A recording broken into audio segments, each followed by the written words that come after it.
Mapagpalang araw mga kapugrot. Welcome to my YouTube channel.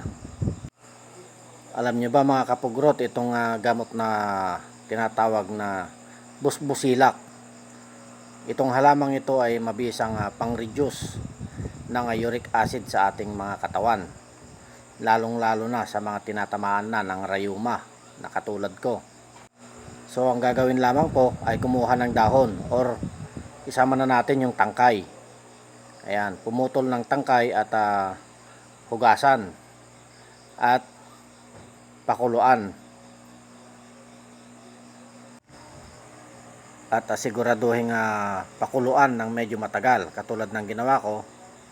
Yan, halos puno yung tubig niyan.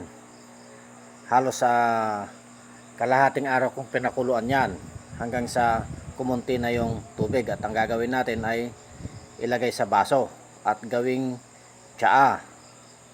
Ayan.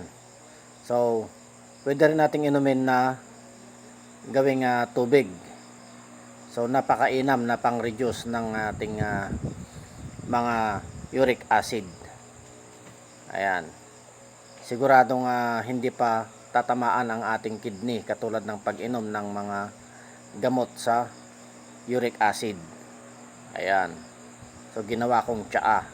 So, salamat guys. Sana may natutunan kayo sa ating video na ito.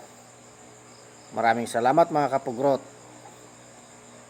Please do subscribe po. Salamat. Salamat. God bless you all.